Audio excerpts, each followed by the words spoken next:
মই আজি অতি বিশেষ অনুষ্ঠান বুলি এই কাৰণে কৈছো অসমৰ ইতিহাসত অসমৰ টেলিভিছনৰ ইতিহাসত প্ৰথমবাৰৰ বাবে অসমৰ ৰাইজে এনেকুৱা এজন ব্যক্তিৰ সৈতে মুখামুখি হ'ব পাৰিব এনেকুৱা এজন ব্যক্তিক মুখামুখিকৈ লাভ কৰিব যিজন ব্যক্তিৰ বিষয়ে জানিবলৈ আজি ৩৭ বছৰে অসমৰ ৰাইজে উৎসুক হৈ আছে আৰু আজি অসমৰ ৰাইজৰ বাবে আমি লৈ আহিছো নিউজ লাইভে লৈ আহিছে সংযুক্ত মুক্তি বাহিনী অসম স্বাধীনৰ মুখ্য সেনাধ্যক্ষ commander in chief Paresh Assam ডাঙৰীয়াক আৰু আমি আজি ম্যানমাৰৰ সীমান্তৰ খাম্বাইটি নামৰ এক ঐতিহাসিকভাৱে বিশেষভাৱে গুৰুত্ব থকা এখন অঞ্চলত আছো আৰু ইয়াৰ পৰাই পৰেশ অসমে আজি আমাক ক'ব ৩৭ বছৰীয়া এক সংগ্ৰামৰ ইতিহাসৰ প্ৰতিটো কথা অসমৰ ৰাইজৰ মনত সোমাই থকা প্ৰতিটো প্ৰশ্ন আজি ৰাইজৰ হৈ মই সংযুক্ত মুক্তি বাহিনী অসম স্বাধীনৰ মুখ্য সেনাধ্যক্ষ পৰেশ অসমক সুধিম আৰু তেখেতৰ পৰা উত্তৰ বিচাৰিম অসমৰ ৰাইজৰ হৈ আহক আমি পুনে যাওঁ সংযুক্ত মুক্তি বাহিনী অসম স্বাধীনৰ মুখ্য সেনাধ্যক্ষ পৰেশ অসমৰ কাষলৈ স্বাগতম জনাইছো পৰেশ অসম ডাঙৰীয়া নিউজ লাইভৰ এই বিশেষ অনুষ্ঠানলৈ আৰু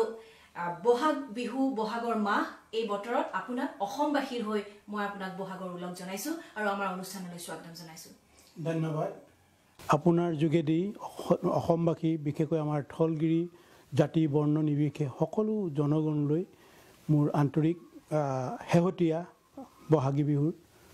উলগ জনাইছো আৰু লগতে নিউজ লাইভৰ সাংবাদিক যেটো আপুনি আহিছে ইমান কষ্ট কৰি তাৰ বাবে আপোনাৰ কাৰণে আপোনালৈ অশেষ ধন্যবাদ থাকিল আমি 1989 চনৰ পৰা আজিলৈকে সংযুক্ত মুক্তি বাহিনী অসমৰ যি এক ইতিহাস বা উত্থান পতনৰ সমগ্ৰ দৃশ্যাৱলী অসমৰ ৰাইজে দেখি আছে প্ৰত্যক্ষ কৰিছে বা ৰাইজ তাৰ লগত প্ৰত্যক্ষভাৱে কোনোবা ভুক্তভোগী বা আমি সকলোৱে দেখিছো ইতিহাস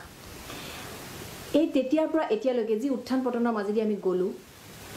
আপোনাৰ দৃষ্টি ৰাইজে কয় যে সংযুক্ত মুক্তি বাহিনী অসমৰ যিখন সংগ্ৰাম কবাত ছবি হৈ গৈছে আপোনাৰ দৃষ্টিত আলফাৰ সংগ্ৰাম এতিয়া কোনটো স্তৰত আছে আসলতে জনগণে হয়তো মানে অনভিজ্ঞতাৰ ক্ষেত্ৰত বা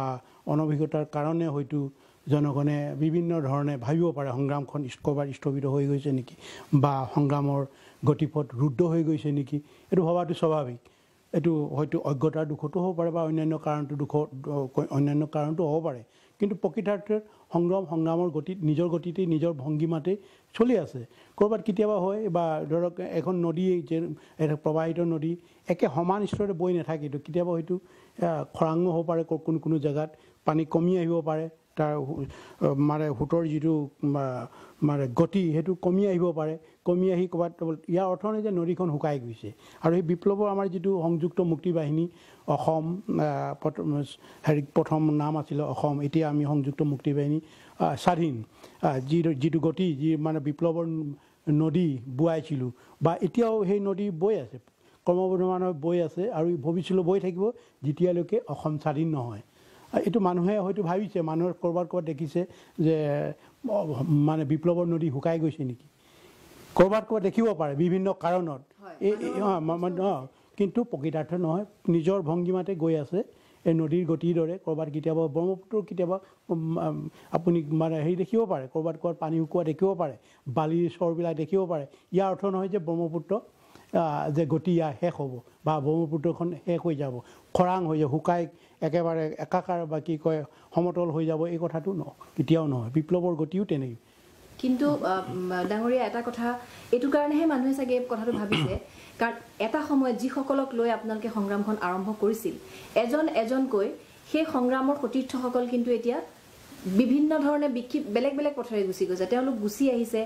আৰু সকলোবিলাক আপোনাৰ যিসকলে আপোনালোকে সংগঠনটো গঠন কৰিছিল বা যিসকল বিভিন্ন আপোনালোকৰ সাধাৰণ পৰিষদতে হওক বা যিখন সাংবিধানিকভাৱে যিসকল মুৰব্বী হিচাপে বিভিন্ন বিভাগ মানে নেতৃত্ব দি আছিল সকলোবিলাকে এতিয়া হয় যদি কোনোবা সাৰেন্ডাৰ কৰিছে কোনোবা শান্তি আলোচনা বুলি কৈছে কিন্তু একাংশ লোকে বা মানুহে অনুভৱ কৰে বা ক'বও খোজে যে পৰেশবোৰক সংগীসকলে যিহেতু একাখৰীয়া কৰি দিছে তেওঁ এতিয়া অকলশৰীয়া নেকি এটো যিবিলাকে ভাবিছে বা যিবিলাকে প্ৰশ্নটো উত্থাপন কৰে তেখেতসকলৰ হয়তো বিভিন্ন ধৰণৰ উদ্দেশ্য থাকে আসল যদি মানে গভীৰভাৱে উপলব্ধি কৰে যে মই অকলশৰীয়া বা অকলশৰীয়া এটা অকলশৰীয়া হৈ সংগ্ৰাম চলাইছোঁ নে আমাৰ পক্ষত ইনে বডি হিচাপে আমি সংগ্ৰাম চলাইছোঁ এই কথাটো আমাৰ যিসকল নেতা বিষয়ববীয়া আছে সংগঠনৰ তেখেতসকলৰ পৰ্টফলিঅ'বিলাক যদি ভালদৰে চায় তেখেতসকলৰ বা সংযুক্ত মুক্তি বাহিনী অসম স্বাধীনৰ সভাপতি কোন তো পৰেশ অসমটো নহয় ডক্টৰ অভিজিত অসম ইয়াৰ অৰ্থ হৈছে পৰেশ অসম অকলশৰীয়া নহয় কৈছে ইয়াৰ আৰু পাব্লিচিটি ছেক্ৰেটাৰী কোন তাতো আহিছ অৰুণোদয় অসম ফৰেষ্ট ছেক্ৰেটাৰী কোন তেতিয়াহ'লেতো অকলশৰীয়া মই কেনেকৈ হ'লোঁ এই কথাবিলাক যদি জানে আৰু কামাণ্ডাৰসকলৰ নাম বা বিভিন্ন আমাৰ ৱেষ্টাৰ্ণ কমাণ্ডাৰ মূৰব্বীজন ইষ্টাৰ্ণ কমাণ্ডাৰ মূৰব্বীজন তেতিয়াহ'লে মই অকলীয়া কেনেকৈ হ'লোঁ জনগণতো প্ৰতি সপ্তাহে বা প্ৰতি সপ্তাহে নহ'লেও এটা প্ৰশেষৰ এজনৰ আমাৰ সদস্য হৈ আছে ক'ৰ পৰা তেতিয়া মই অকলশৰীয়া নেকি মই যদি অকলশৰীয়া হ'লোঁ ভাৰতবৰ্ষ ভাৰতৰ এটা বিশাল সৈন্যই বাংলাদেশৰ বিভিন্ন সময়ত বাংলাদেশৰ লগত কূটনীতি কৰি বিভিন্ন টকা অপচয় কৰাৰ কোনো প্ৰয়োজন নাই বা ইভেন চাইনাৰ লগতে যি কূটনীতি আৰম্ভ কৰে সংযুক্ত মুক্তি বাহিনীৰ কাৰণে মই অকলশৰীয়া কৰিলেহেঁতেন জানো ধৰক বিভিন্ন বাৰ্মাটো বিভিন্ন প্ৰকাৰে ম্যানমাৰটো এই ধৰণৰ হৈ আছে মই যদি অকলশৰীয়া হ'লোহেঁতেন সংগ্ৰামৰ কোনো গতিশীলতা নাই তেতিয়াহ'লে ভাৰতীয়সকলে ইমান কোটি কোটি টকা খৰচ কৰি বিভিন্ন দেশে বিদেশে ইহঁতৰ যিটো কূটনীতি সামৰিক ফ'ৰ্চটো আছে অন এণ্ড অন গোটেই বৰ্ডাৰৰ এতিয়া ম্যানমাৰ বৰ্ডাৰৰ পৰা আদি কৰি বাংলাদেশ বৰ্ডাৰ ভূটান বৰ্ডাৰ বা বিভিন্ন বৰ্ডাৰ যিটো চাইনা বৰ্ডাৰ সকলোতেতো আলফা বিচাৰি ফুৰিছে সহস্ৰৰে আলফাক বিচাৰি তালাচ কৰিছে তেতিয়া মই অকল যদি হ'লোহেঁতেন অকলশৰীয়া হ'লোঁ ইমানবিলাক পৰিশ্ৰম কৰা ইমান দূৰে টকা পইচা খৰচ কৰি ভাৰতীয়সকলে মূৰ নঘমালে ইয়াৰ পৰা কিছুমান মানুহে উদ্দেশ্যপৰিণত হয়তো সুধিব পাৰে যিবিলাকে আমাক সেৱ প্ৰতিপন্ন কৰিবৰ কাৰণে বিপ্লৱখন ধ্বংস কৰি ভাৰতীয়সকলক উৎসাহিত কৰিবৰ কাৰণে এইবিলাক প্ৰশ্ন কৰিব পাৰে কিন্তু প্ৰকৃতাৰ্থত সেইটো নহয় সেইটো সাধাৰণভাৱে সূক্ষ্মভাৱে বিশ্লেষণ কৰিলে অসম অকলশৰীয়া না তেখেতৰ সভাপতি আছে বা লগতে আছে এটা সংগঠনৰ যিমানবিলাক কম্পনেণ্ট থাকিব লাগে এটা সংগঠনৰ চবেইতো আছে মই কেনেকৈ অকলীয়া হ'লোঁ আৰু টাৰ্গেটটো মোকে কি কাৰণে কৰি লৈছে হয়তো কিছুমানে গম পাইছে কিছুমানে গম পোৱা নাই হয়তো আৰু মই এতিয়া প্ৰতিষ্ঠাপক হিচাপে ময়ে আছোঁ এজন ব্যক্তিয়ে যেতিয়া আছোঁ সেইজনে ভাবিছে এইজনক প্ৰতিষ্ঠাপকজন শেষ কৰিব পাৰিলে বিভিন্ন প্ৰকাৰে তেতিয়াহ'লে হয়তো সংগ্ৰামখন স্থগিত হ'ব হয়তো কিছু সদস্য বিষয়া হতাশ হৈ হয়তো সংগ্ৰামত এৰিব বুলি ভাবিছে এইটো কৌশল এইবিলাক শত্ৰুপক্ষ কৌশল শত্ৰুপক্ষ বুলি যদি কওঁ আমি এটা শত্ৰু আপোনালোকৰ নিৰ্দিষ্ট শত্ৰু আছে সেইখন হ'ল ৰাষ্ট্ৰযন্ত্ৰ বা আমাৰ ভাষাত ৰাষ্ট্ৰযন্ত্ৰ বুলি কয় কিন্তু যিসকল ব্যক্তি এতিয়া একালত আপোনাৰ সংগ্ৰামী সতীৰ্থ আছিল এতিয়া তেওঁলোকে মূল খুটিলে বা তেওঁলোকৰ ভাষাত শান্তি স্বাৰ্থ বা য'তে যি কাৰণে নাহক বিভিন্ন সময়ত কিন্তু তেওঁলোকে এনেকুৱা ধৰণৰ কথা কৈছে যিটো কাৰণে ৰাইজৰ মনতো এইটো কথা মানুহৰ মনত এটা প্ৰশ্নবোধক সঁচাকৈ পৰেশ বৰুৱাৰ স্বৈৰাচাৰী শব্দটো তেওঁলোকে কেতিয়াবা ক'ৰবাত ব্যৱহাৰ কৰে সেইটো কাৰণে তেওঁলোক ওলাই আহিব লগা হ'ল বুলি ক'ব বিচাৰে সেই অভিযোগটো আপুনি কেনেকৈ এইটো কোনে কয় স্পেচিফিক ক'লে বেছি ভাল হয় কাৰণ যিসকলে এতিয়া কোনে কৈছে কয়তো মইতো শুনা নাই হয়তো কোনোবা ক'ব পাৰে যিহেতু নেকি কিছুমান নিজৰ স্বাৰ্থ সিদ্ধি কৰিবৰ কাৰণে নিজৰ দুৰ্বলতা ঢাকিবৰ কাৰণে শত্ৰুপক্ষত গৈ আৰু অন্যক আবুৱা ভৰা কথা নিজৰ ওপৰতো বা অন্য যিসকল ওলাই সেইসকলৰ ওপৰতো ক'ব নোৱাৰে সেইসকলৰ বিৰুদ্ধে ক'ব নোৱাৰে ক'ব লাগিব মই আছোঁ আৰু এইটো ক'লে মোৰ স্বেচ্ছাচাৰিতাৰ মোৰ স্বেচ্ছাচাৰিতাৰ কবলত পৰি সিহঁতে যে ওলাই গৈছোঁ বুলি কয় এইটো শত্ৰুক উৎসাহিত কৰিছে আৰু তালৈ যেতিয়া শত্ৰুপক্ষলৈ যেতিয়া গৈছে শত্ৰুক উৎসাহিত কৰিবই লাগিব আৰু প্ৰকৃততে মইতো সৰ্বেসৰ্বা নহয়তো মইতো সৰ্বাধিনায়ক নহয়তো মোৰ ওপৰতো সভাপতি মহাশয় আছে সভাপতি বা উপসভাপতি আছিলে বা অন্যান্য কৰ্মকৰ্তাসকল আছিলে নেতাসকল আছিলে মইতো অকলে সংগঠনটো চলোৱা নাই এইটো যদি মই অকলে সংগঠনটো চলাওঁ তেখেতসকল কি কৰিছে তেখেতসকল শুই আছিলে নেকি তেখেতসকলৰ দায়িত্ব নাই নিজৰ দায়িত্ব পৰিচালনা কৰা তেতিয়া মই তেখেতসকলে যদি সেই বক্তব্য ৰাখে বা মোৰ বিৰুদ্ধে তেনেকুৱা অভিযোগ আনে তেতিয়াহ'লে তেখেতসকলে কি কৰিছিলে এজন সভাপতিয়ে যদি কয় সভাপতি কি কৰিছিল তেখেতৰ দায়িত্ব পালন কৰিলে নাই সঁচাৰূপে ৰাজনৈতিক ক্ষেত্ৰতে হওক বা অন্যান্য ক্ষেত্ৰতে হওক তেখেতে পালন কৰিলে নাই এই কথাখিনি মানুহে জুখি চালি যাই চাব লাগিব দোষাৰোপ কৰাটো একেবাৰে সহজ দোষাৰোপ কৰাটো একেবাৰে সহজ আৰু এটা কথা 1990 চনৰ পৰা শান্তি মানে 90 চন মানৰ পৰাই শান্তি আলোচনা নৰসিংহ ৰাও দিনৰ পৰাই আলোচনা প্ৰক্ৰিয়া এটা বিভিন্ন সময়ত আৰম্ভ হয় বিভিন্নজন আগবাঢ়িও যায় তাৰ পিছত আলোচনাটো আজিলৈকে সাকসেস হোৱা নাই একাংশ মানুহৰ এটো অভিযোগ আছে যে পৰেশ বৰুৱাই আলোচনা বাটত সদায় বাধা দিয়ে আপুনি আলোচনাৰ পথত বাধা হৈ থকা অভিযোগটো কিয় আপুনি আলোচনা কৰিব নিবিচাৰে গোটেই বস্তুটো ৰংলি মানে প্লেস কৰিছে জনগণক আবুৱা বহা কথাৰে বিভিন্ন ধৰণে হয়তো ভাৰতীয় উপনিবেশ শাসক গোষ্ঠীটো তেনেকৈ অপপ্ৰচাৰ চলাইছে আমাৰ যিসকলে ভাৰতীয় বৰণ কৰি লৈছে ভাৰতীয়কৰণটোৱে হাড়ে হেমুজুৱে মানে আঁকোৱালি ল'বলৈ বিচৰা আমাৰ কিছু মানে ব্যক্তি আছে অসমৰে শত্ৰুপক্ষটো থাকিব উপনিবেশ শাসক গোষ্ঠীটো অনে অহৰহ কৰি থাকিব আমাৰ কিছুমান ব্যক্তি আছে শিক্ষিত গোষ্ঠী হোক বা আমাৰ যিসকল তথাকথিত মানে বুদ্ধিজীৱীয়ে হোক বা গণ্যমান্য ব্যক্তি হোক যিসকলে নেকি ইণ্ডিয়াক ইতিমধ্যে ভাৰতীয় হিচাপে বৰণ কৰি লৈছে নিজকে ভাৰতীয় হিচাপে বৰণ কৰি লৈছে এইটো এইসকলৰ এটা অপপ্ৰচাৰ আৰু এটা কথা আমি কৈছোঁ শান্তিটো বিচাৰি নোপোৱা বস্তু শান্তিটো ক'ত শান্তিৰ পৰিসমাপ্তি ঘটিব তাৰ কোনো চূড়ান্ত ব্যাখ্যা নাই এই কথা আমাৰ কথাটো এটা শান্তিৰ কথা অহা নাইতো আমি অসমৰ শান্তি আমি জানো এবছলুট পিছ ক'তো নাই সম্পূৰ্ণ পিছ ক'তো বিচাৰি নাপায় একমাত্ৰ মানুহ মৃত্যু হ'লে তেতিয়াহে মানুহে কয় আত্মা শান্তি হৈ পাইছে বুলি সদ্গতি হৈছে সেইটোৱে একমাত্ৰ পদ আছে পিছ শব্দটো টোটেল ফুল এবছলুট আমাৰ কি হ'ব আমিতো পিছৰ কাৰণে কোৱা নাই নহয় আমি শান্তিৰ কাৰণে আমি কৈছোঁ নেকি শান্তিৰ কাৰণে আমি যুদ্ধ কৰা নাইতো আমি কৰিছোঁ জন্মগত অধিকাৰ কাৰণে এই কথাটো মানুহে মিছ ইণ্টাৰপ্ৰেট কৰিছে মানুহে মানে কি ভাৰতীয় শাসক গোষ্ঠীৰ লগতে আমাৰ এখিনি বৌদ্ধিক মহল যি বৌদ্ধিক মহলটো ভাৰতীয় শাসক গোষ্ঠীৰ লগত যিকোনো শাসক গোষ্ঠী আহক ক্ষমতাত সেই গোষ্ঠীৰ লগত সদায় হনা পিটিকা হৈ থাকিব বিচাৰে পাৱাৰ লবিটোত সোমাবলৈ সেই লবিটোৱে সদায় আমাৰ বিৰুদ্ধত আৰু এখিনি স্বাৰ্থলোভী বিভিন্ন কাৰণত হয়তো বিভিন্ন তাৰণাত পৰি কোনোবা মানে বিপথে নহয় জানি শুনি এই সত্যটোক অসত্য পথে ঠেলি নোৱা মানে লৈ যোৱা কিন্তু ব্যক্তি আছে সেই ব্যক্তিসকলে এই ধৰণে শান্তি যিটো ভাৰত অসম সংঘাত এই সংঘাতৰ যিটো মানে উত্তৰণ পাবৰ কাৰণে যিটো আলোচনা হ'ব লাগে সেইটোক শান্তি চুক্তি বুলি কয় শান্তি আলোচনা হ'ব নোৱাৰে এইটো আমিতো যুদ্ধ আৰম্ভ কৰা নাই নহয় যুদ্ধ আৰম্ভ কোনে কৰিছে ভাৰতীয়সকলে ভাৰতীয়ৰ অবৈধভাৱে আমাৰ অসমখন দখল কৰি আছে স্বাধীনতাৰ তথাকথিত স্বাধীনতাৰ পূৰ্বৰ পৰা ভাৰত আমাৰখন মানে পিছৰে পৰা আমাৰ গোটেই অসমক অবৈধভাৱে দখল কৰি আছে সেইটো কোনে কৰিছে আমিতো সেইবিলাক সৃষ্টি কৰা নাই সংঘাত সৃষ্টি কৰিছে ভাৰতীয়সকলে আমি কৈছোঁ আমাৰ বৈধতাটো আমাক ঘূৰাই দিয়ক আমাৰ স্বাধীনতাটো আমাক ঘূৰাই দিয়ক এইটোৱে আমি যুক্তিসংগতভাৱে আমি কৈছোঁ যেতিয়া আমি যুক্তিসংগতভাৱে আমি উপস্থাপন কৰিছোঁ তেতিয়া বন্দুক গুলি দি আমাৰ মুখ বন্ধ কৰিবলৈ বিচাৰিছে আৰু কুকুৰ মেকুৰীৰ দৰে মাৰিবলৈ আমাক মাৰি আছে আৰু এইটো আমি নিজৰ আত্মৰক্ষাৰ কাৰণে আমি কৈছোঁ এইটো বন্দুক লৈছোঁ আমাৰ এইটো সেল্ফ ডিফেন্সৰ কাৰণে আমি ভাৰতীয়সকলক হেণ্ড টু হেণ্ড ফাইট কৰিবৰ কাৰণে আমি কোৱা নাইতো আমি যুদ্ধ ঘোষণা কৰা নাই যুদ্ধ ভাৰতীয়সকলে ঘোষণা কৰিছে ইয়াত মানে কি কয় স্পেচিয়েল আৰ্মছ পাৱাৰ এক্ট যিখন ড্ৰেকনিয়েল ল বুলি কয় এইখন আমাৰ ইয়াত গোটেই আমাৰ ৱেষ্ট অঞ্চলত সিহঁতি এতিয়াও বতাই ৰাখিছে তাক উদ্ধাৰ নকৰে যদি যুদ্ধই যদি শান্তি যদি পিছ বিচাৰি তেতিয়াহ'লে তহঁতি যুদ্ধ প্ৰথম বন্ধ হ'ল প্ৰথম ভাৰতীয় সৈন্য লৈ যা এইটো আমি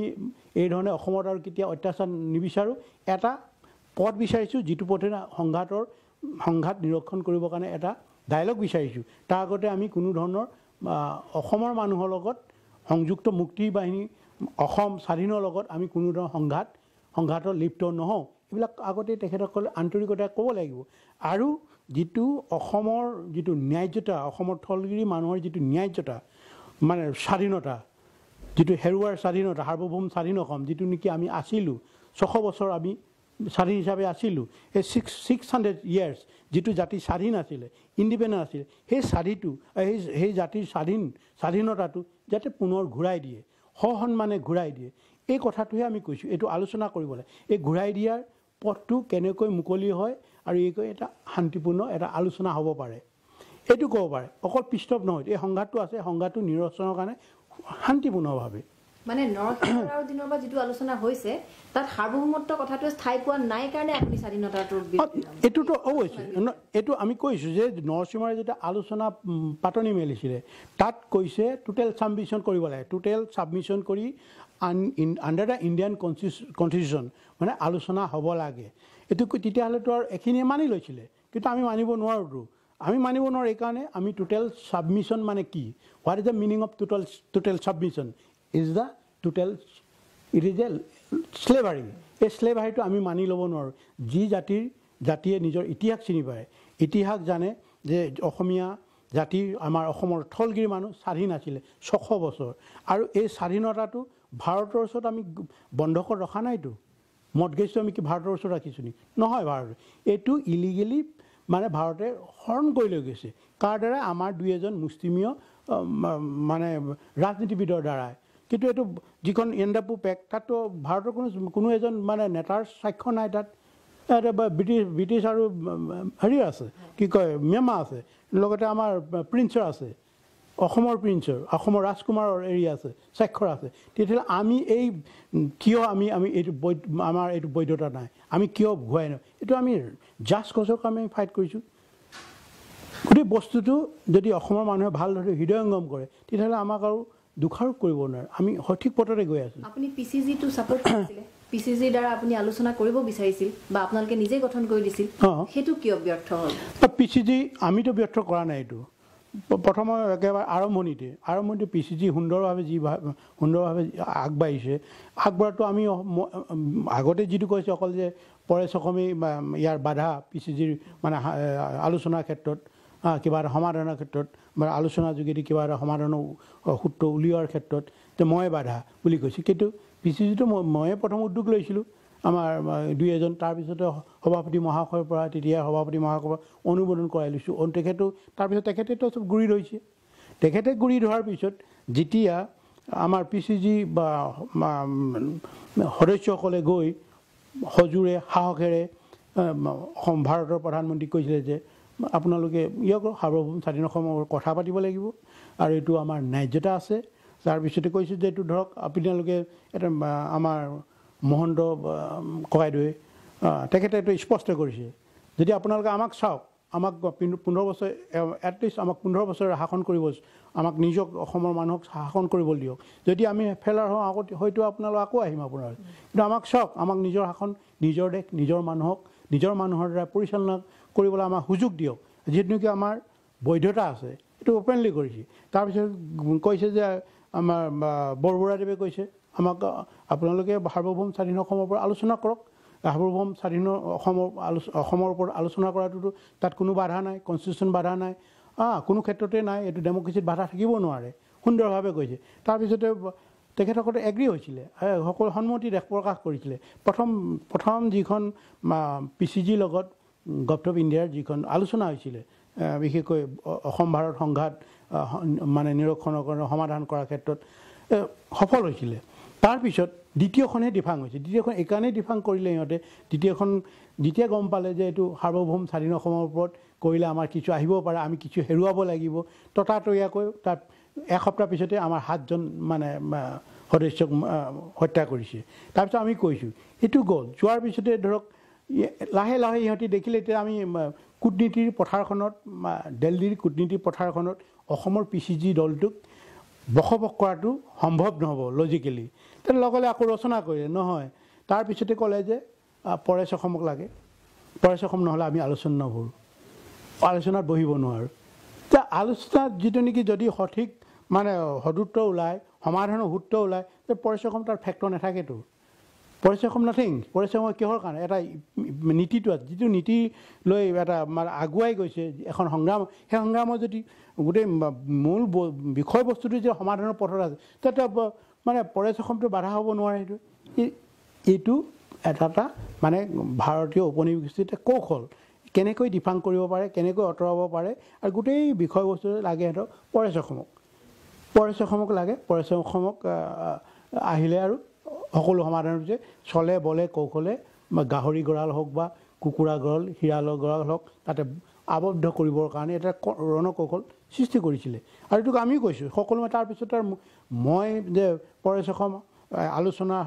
অসম ভাৰত সংঘাতৰ যিটো আলোচনা বা দুই পক্ষই যিটো আহ্বান জনায় বা